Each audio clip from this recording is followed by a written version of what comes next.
المعاني وكذا محاولة الفهم, try to understand, try to reflect on it. Very quickly, that's not tafsir, that's just reflection on the meaning of it. Allah, it starts Allah.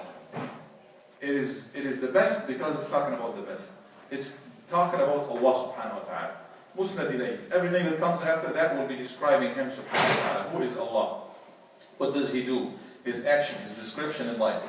And who He is subhanahu wa ta'ala. Allah, al-ism, ismul ma'bud, al-wahid. This is the name of the one that we worship. This is the name of al-haqiqa al-khalida. Everything other than Allah subhanahu wa ta'ala is not true. It has a beginning, it has an end.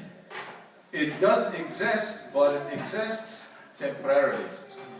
Even other gods, they have beginning. Allah subhanahu wa ta'ala lam yalid wa lam yulad. He does not have a beginning. It's not like there's no like before and after. Even with Jesus alayhi salam, la naflal min dhalik. We don't put anybody down. That's the truth.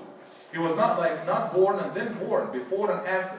There is no before and after when it comes to Allah. Al-awwal wal-akhir. There is no beginning. He was before anything that exists. And we will talk in a minute that He is Al-Qayyum. Actually, His existence is a platform for any other existence. Not a platform. Is a source of any other existence. Allah. La ilaha illa huwa. The first description that Allah subhanahu wa ta'ala describes Himself is a tawheed, oneness, unity, uniqueness. La ilaha illa huwa. There is no God but Him. This is the most beautiful thing about Islam. Is it tawheed? Is that we are unified. ضرب الله مثلا رجلا فيه شركاء متشاكسون ورجلا سلما لرجل. Allah gives us an example of somebody, a slave who is owned by more than one master. Try to imagine the life of this person, receiving orders from different. That will be the exact life of somebody whose life is controlled by more than one direction. You have your desire, you have this, you have that. But a true believer will say La ilaha illallah and believe in it and live by it, and he will know that nothing will benefit him. لا ينفع ولا يضر ولا يمرض ولا يشفي ولا يرزق ولا يمنع ولا يعطي ولا إلا الله سبحانه. He will know that Allah is the source of everything for him. He will be unified. He will know that أن الأمة لو اجتمعت, the entire nation, everybody, from the time of Adam, ins and jinn, all of them gathered together to benefit him with something, they can't, unless Allah decides. If they gather together to harm him, they can't unless Allah subhanahu wa ta'ala decides otherwise. So everything is from Him. لا إله إلا هو. No God but Him. أيها الأكارم دعونا نحقق التوحيد في حياتنا. Let's achieve it in our life. It is not something that you're going to get and you gain it and you got it. No. It is something that you have to live your life pursuing it. Live your life after it. And how much you get out of it, it makes all the difference in this life and in the hereafter. You get the best out of this life based on how much you get out of La ilaha illallah, and you will get the best of the hereafter. This is the only way, the key for Jannah, that you can get the best for the hereafter. La ilaha illa huwa. There is no God but Him. Al-Hayy, Al-Qayyum, the ever-living. The Al-Qayyum is the one, the meaning of it cannot be given in one word or rendered in one word. All other يقوم بكل شيء تقوم به ويقوم به حياة كل شيء وبقاء كل شيء ووجود كل شيء. Everything other than Allah subhanahu wa ta'ala is contingent in his life, is in need for his life. يعني أنا أحيا لكن أحتاج إلى الأكسجين وأحتاج إلى الدم وأحتاج إلى الدورة الدموية وأحتاج إلى الحياة الملائمة. ما أقدرش أعيش على المريخ. We can live. A plant can live. You need to have air. You need to have lungs. You need to have blood, you need to have so many circumstances. If air is not there, 3 more minutes and you're gone, or whatever the medicine would say, 7 more minutes, you're gone. No air, no oxygen, or there is air but less oxygen, or more carbon dioxide, or something. I mean, you need so many things. Your life is contingent on so many things. Allah's life is no, Al-Hayy. Your life has a beginning, has an end. Any life has a beginning, has an end, has certain shape. Allah subhanahu wa ta'ala life is al-awwal wal-akhir, no beginning and no end. He is there before everybody and He continues to be there, and all other lives are in need for His life subhanahu wa ta'ala. Al-Qayyum يقوم بكل شيء أفمن هو قائم على كل نفس بما كسبت. He is the one that's in charge of everything.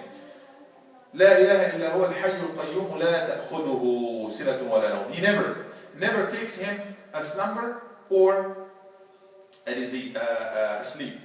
asleep. He never takes a little short sleep or a deep sleep. That doesn't happen to him. His attention or his full knowledge, awareness, nothing affect him. إِنَّ اللَّهَ يُمْسِكُ السَّمَاوَاتِ وَالْأَرْضَ أَن تَزُولَ. Allah is the one that's holding together everything you see, holding together the heaven and earth. And otherwise they will vanish. They will vanish without him.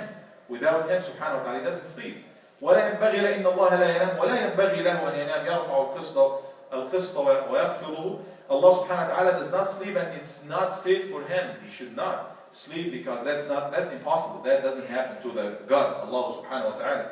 لَهُ مَا فِي السَّمَاوَاتِ وَمَا فِي الْأَرْضِ. Meaning, like Allah is ever living and nothing affects this life. It affects your life when you sleep. And النَّوْمُ أَخُو الْمَوْتِ.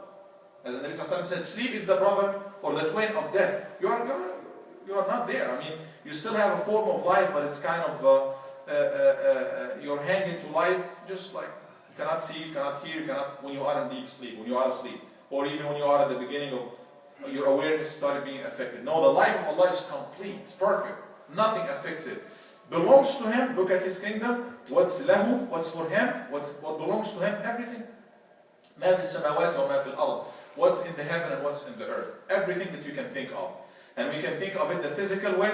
Every physical thing. The sun and the moon and the ocean and the flowers and the plants and humans and animals. Everything belongs to Him. It's His. It's His. But not only that. Even abstract meaning. Love is His. He creates love. He creates happiness. He creates rida, contentment. He creates everything. He creates victory. He creates everything. If you need success, ask of Him. If you need to make the right choice, it's from Him. And Nabi Sallallahu Alaihi Wasallam will teach you al-istikhara fil umuri kulliha, and everything. You need to make the right choice. It belongs to Him. Ask the one who owns it. You need to be happy in your life. القلوب بين أصبعين من أصابع الرحمن. Are between two fingers. Hearts are between two fingers. Of the compassion of Rahman subhanahu wa ta'ala, يقلبها كيف يشاء. He changes the way He wants. So He can make you happy. He can make you satisfied. He can make you successful. Obviously, we have so many causes to follow. It's not like just like you ask Allah and you go sleep, do not do nothing. Allah will do everything for you. It doesn't work this way. But everything initially comes from Him. He is the source of everything subhanahu wa ta'ala. له ما في السماوات وما في الأرض. من ذا الذي يشفع عنده إلا بإذنه. Obviously, we have sources of powers here. You have sovereign countries. United States, strongest country in the world. But next to it is Mexico. Not as strong. Actually, it's one of the third world countries, but it's a sovereign country. Here, we have positions and we have powers in this life. And you might have a power talking to another power, being it individual or something, interceding. Trying to achieve something. Trying to make it change something. هذه الشفاعة. He said, Allah subhanahu wa ta'ala, because His life is so complete, His power is so complete, nobody can compete with Him. In Christianity, we have Trinity, many denominations of them. God in different forms. God in the form of man, the man can whatever. We don't have that. God, the superpower by Himself, no other power that can have any power with Him, or to intercede with Him, or to talk, unless Allah gives them permission. مَنْ ذَا الَّذِي يَشْفَعُ عِنْدَهُ إِلَّا بِإِذْنِهِ. Because His power is complete. Nobody can do that. Nobody can dare. Talking about angels, prophets, nobody has anything. He has everything subhanahu wa ta'ala unless He permits. يَعْلَمُ مَا بَيْنَ أَيْدِيهِمْ وَمَا خَلْفَهُمْ. What qualifies Him to have all of that, part of what qualifies Him is that He knows everything. What's between مَا بَيْنَ أَيْدِيهِمْ, what's in front of them, وَمَا خَلْفَهُمْ, what's behind them. That can be understood in so many forms. Allah knows what's in front of you, your future that's coming. What's behind you, your past. Past, present, future for Allah is nothing. It's all the same. We don't know what's going to happen tomorrow. Allah knows what's going to happen tomorrow. He doesn't need to wait until the next month to know what's going to happen. He knows everything. He creates everything subhanahu wa ta'ala. يَعْلَمُ مَا بَيْنَ أَيْدِيهِمْ وَمَا خَلْفَهُمْ. He knows what you are doing. He knows what's your intention. What is there. You do something, that's what appears to people, but what's behind, what's in your heart, nobody knows. Allah يَعْلَمُ السِّرَّ وَأَخْفَى. In so many forms that you can understand it. Nothing can be secret to Allah. On Allah or for Allah subhanahu wa ta'ala. وَمَا مِنْ غَائِبَةٍ فِي السَّمَاءِ وَالْأَرْضِ إِلَّا فِي كِتَابٍ مُبِينٍ. Nothing is hidden for Him. Everything is known to Him. يَعْلَمُ مَا بَيْنَ أَيْدِيهِمْ وَلَا يُحِيطُونَ بِشَيْءٍ مِنْ عِلْمِهِ إِلَّا بِمَا شَاءَ. Yes, we have knowledge here in this life that can even delude people. Science. We take so much pride. We got to know everything. We got to get to Mars and other. But the knowledge that you can get to is only because Allah allows you this portion to get up to here.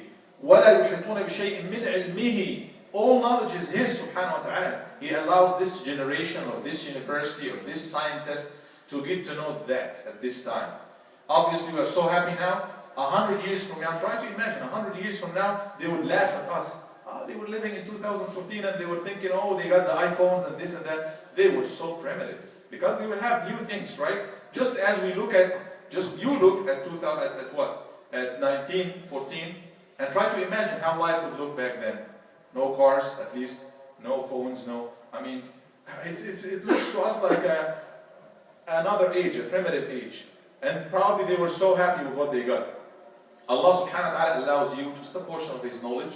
His knowledge is, I mean, you can never get to how His knowledge is like. That's one sifa, not only Him, one of His sifat, one of His characteristics.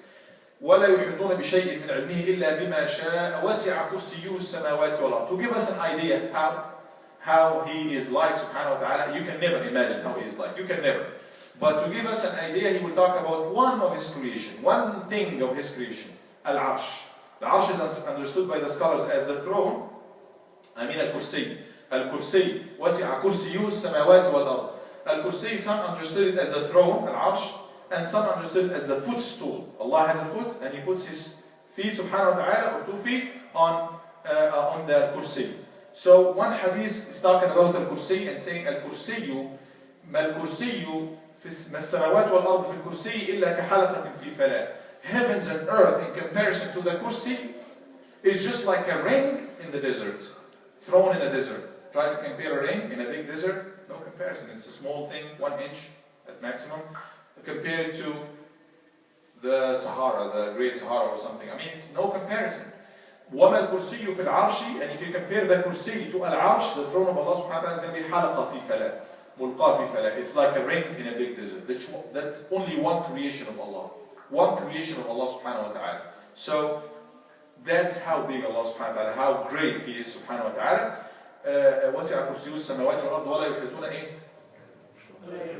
وَلَا يَؤُودُهُ حِفْظُهُمَا وَهُوَ الْعَلِيُّ الْعَظِيمُ. And He's so big, yet He cares. He is still, it doesn't overwhelm Him to take care of all of this creation and to protect them and to provide for them and to take care of them and to provide help for them. وَهُوَ الْعَلِيُّ الْعَظِيمُ. Even though He is far above all of that, He is above all of that, Al-Azim, the great. Yet Allah subhanahu wa ta'ala is waiting for you, or He wants for everybody. He looks at the hearts. He said, إِنَّ اللَّهَ لَا يَنْظُرُ إِلَى صُوَرِكُمْ. Doesn't look at the shapes and this and bodies. He looks at actions and hearts. He looks at this little signal that comes from this insignificant creature, a human being down here, to say La ilaha illallah, to worship Him, to love Him, to have ikhlas to Allah subhanahu wa ta'ala. He is looking for that. That's what Allah Azza wa Jalla is looking for. So ayyuha al-akarim, let's have this change in our approach and how we look at Islam, how we look at Allah subhanahu wa ta'ala. We are proud to have Him subhanahu wa ta'ala as our God. We are proud to have Allah subhanahu wa ta'ala as, I mean, making things so simple and so easy for us. He is telling us everything so clear. I am your Lord, La ilaha illa huwa, hayyul qayyum, worship. He is saying everything clear to us. Christians, when we compare ourselves to them, they don't have that. There is no single ayah in the Bible that says Jesus is God, Jesus is the ever-living, you only pray to Him, He knows everything. It doesn't say nothing about that. It doesn't say nothing. I mean, how could you have a faith just between lines? You can read it between lines. Trinity is not there, not even mentioned one time in the Bible. That's the closest religion to us, one of the closest religions to us, let alone those who worship cows and other things. We are so blessed to have Allah subhanahu wa ta'ala as our God, to have everything so clear to us. We take a lot of these things for granted. Let's live by that. We are so blessed to be able to say Allah, and to be able to understand His message, and to be able to get Him subhanahu wa ta'ala as our God and our Lord. نسأل الله عز وجل أن يفتح بصائرنا. May Allah open our hearts. May Allah subhanahu wa ta'ala open our minds and hearts for His guidance. May Allah subhanahu wa ta'ala pour guidance in our hearts and give us light in our life and fix our problems and make us worship Him and get to know Him the right way. Allahumma ameen. جزاكم الله خيرا. وصلى الله على سيدنا محمد وعلى آله وصحبه وسلم.